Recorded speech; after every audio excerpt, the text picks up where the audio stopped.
Leaders of the North Atlantic Treaty Organization, which includes several European countries, the United States, the United Kingdom, and Canada, have gathered in Hague today. A yearly summit amid Russia's continued war on Ukraine and uncertainty about Washington's future in the alliance. The NATO summit that will last for 2 days is the first to be attended by US President Donald Trump since he took office in January for his second term. NATO Secretary General Mark Rutte, the former Dutch Prime Minister, will also chair the meeting for the first time.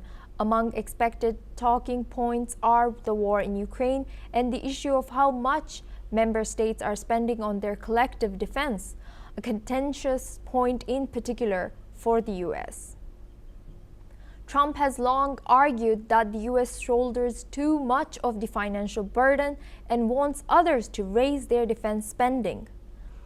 Trump has long argued that the US shoulders too much of the financial burden and wants others to raise their defense spending. However, in a major development, both Iran and Israel have confirmed the ceasefire.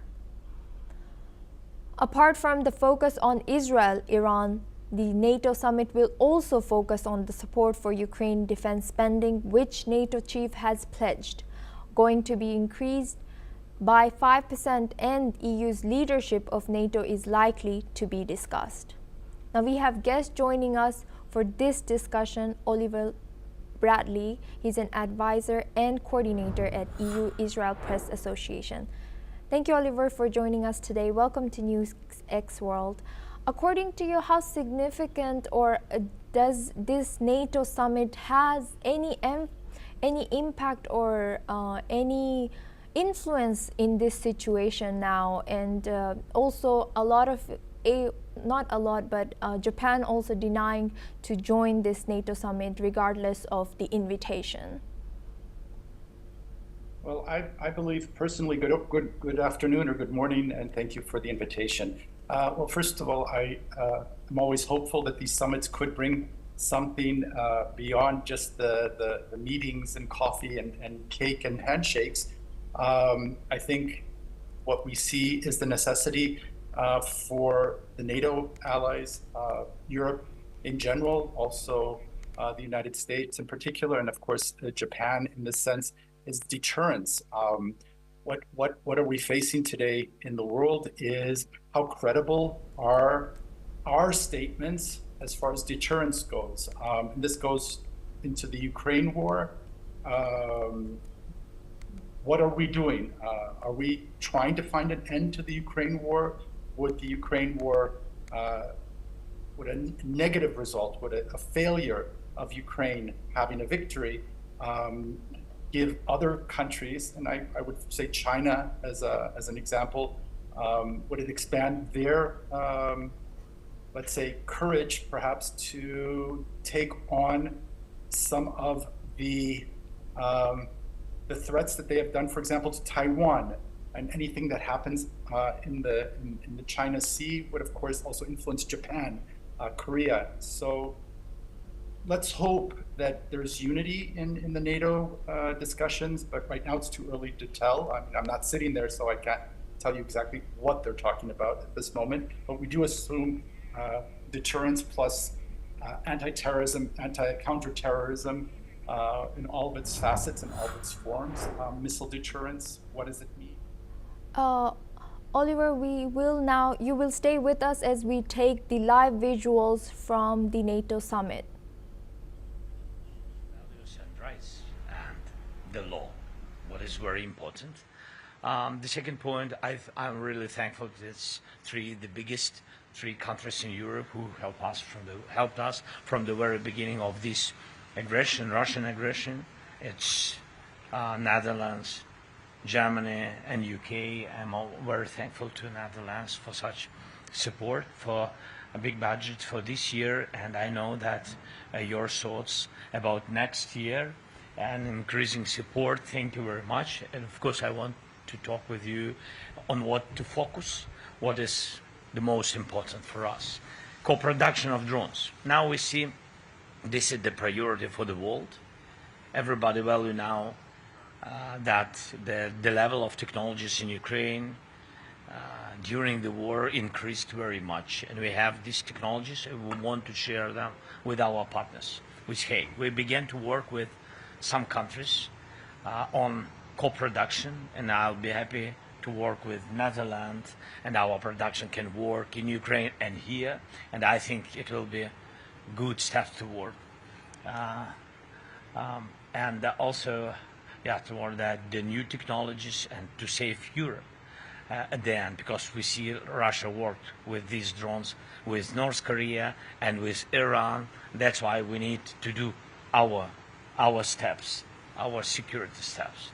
And of course, I want to thank for this military package which you announced already. I know the details. Thank you so much. It will be very, very helpful for us on the battlefield and also for our internal production.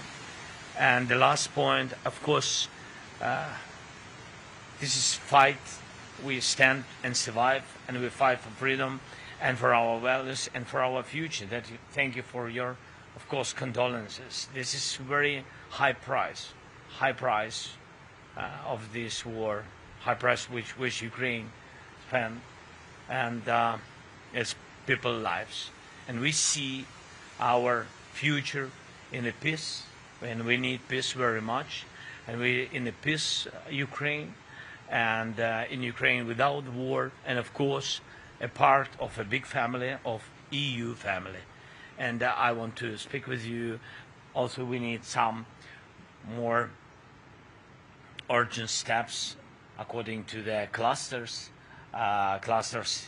in EU, and this is very important to open these clusters, and we need support, and I want to speak with you about it also. Thank you so much again. Thank you. Dick. Thank you very much. Thank you, Dick. Vladimir. Yes. Thank you. No, we yes.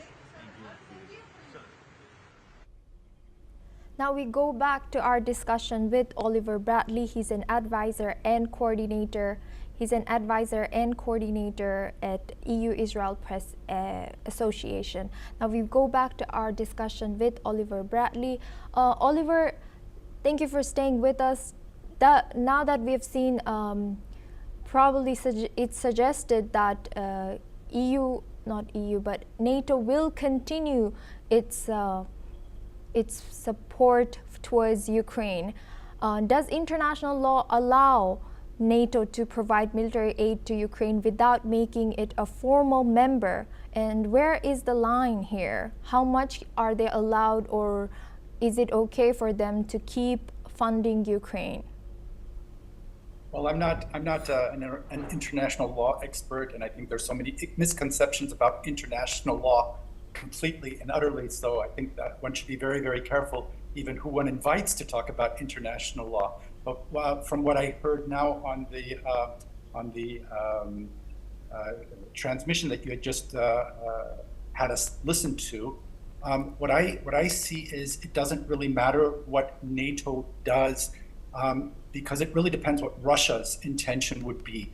Russia has been weakened, in particular because of Iran's having been weakened, and clearly there is a buildup in Ukraine's own capacity and capability to manufacture and produce its own defense systems at the moment. However, we have, just like with Iran and the United States, Iran and Russia, Iran did not use its full potential in its missile attacks against Israel, at least those that have been threatened.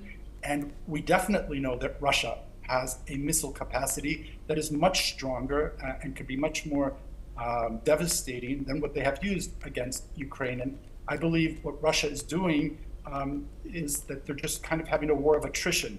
And it doesn't really matter what the Ukrainians, this is from my personal understanding, what they produce. If the Ukrainians do not have an equal type of missile defense system that the Russians have, the war of attrition would be what could weaken Ukraine eventually. Maybe Russia as well. You never know. People do get tired on all sides. Even aggressors get tired. But I don't know if that's enough. I think NATO has a lot of lip service. I find it personally quite insulting that in every European capital you have the Ukrainian flag flying everywhere, but there's no real involvement and there's no real guts taken by the Europeans in particular to end the war, to find a way to end the war. We're still buying gas from the Russians in quantities that just, I mean, we are financing the Russians to combat the war in Ukraine. So it's I don't know what to call it, but it's quite absurd. Right. And Oliver, now moving to a bigger picture here with the Iran-Israel ceasefire confirmed, is there any legal ground for NATO to intervene or monitor peace in regions beyond the North Atlantic scope? I mean, in theory, no, but we did see that NATO also was involved in Afghanistan. I mean, there are mechanisms in every alliance that allows alliances to work in different ways, but I don't think NATO will be very much involved in what happens in Israel. I would greet it if they could be, but in the past it hasn't shown any effectiveness. Not even United Nations peacekeeping has shown effectiveness. I mean, everything we have now is because the international community is too weak to be a deterrent, I think, a longstanding deterrent. That's how I'm viewing this. Whether or not it's a good thing to have a ceasefire, you have two sides of the coin. On the one side, everybody says, let's just stop the bombings and let's get on with our lives. But unless the tail of the dragon has been cut off, and that has not yet been done with Iran, I think any ceasefire now will only see something, again, devastating happening in the midterm future. Maybe no longer in the near future, but the midterm future. So we'll just see what happens. We still have to determine and assess what success the American bombings have actually had. Where's the enriched uranium? Is it underground still, under rubble, or was it really removed? We don't know. We're still sitting there with question marks. And also knowing that even though you've shown pessimism towards NATO right now, and in this global situation today, does international treaty law require NATO members to meet the 2% GDP defense spending target, or is it just a pressure from Trump and his administration and maybe a political non-binding goal? I'm not an expert on NATO. However, I have a lot of experience with members of the Bundeswehr in Germany, and most agree that spending has to increase dramatically, and that the reliance on the United States needs to, let's say, be lessened a bit. There's too much reliance on any one member, and we've seen, I mean, what do alliances mean? Poland is an example, 1939. What did the alliances mean for Poland? They had 6 years of tragedy, despite an alliance, despite wars, quiet wars. I mean, it took years before Western Europe actually started to combat Nazi Germany.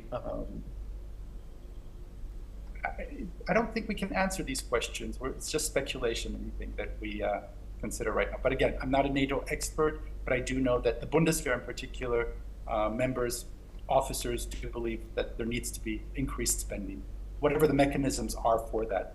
But it does, I believe it rests on the national countries to actually go through with it. Trump can force anybody. I mean, every American administration has said that, and nothing had been done for many, many years. We're seeing movement right now. The German budget has taken on a debt, an incredible debt right now to help build up the German military, which is particularly morose and needs to be updated. Thank you very much, Oliver Bradley, for joining us today in NewsX World for this discussion. Now we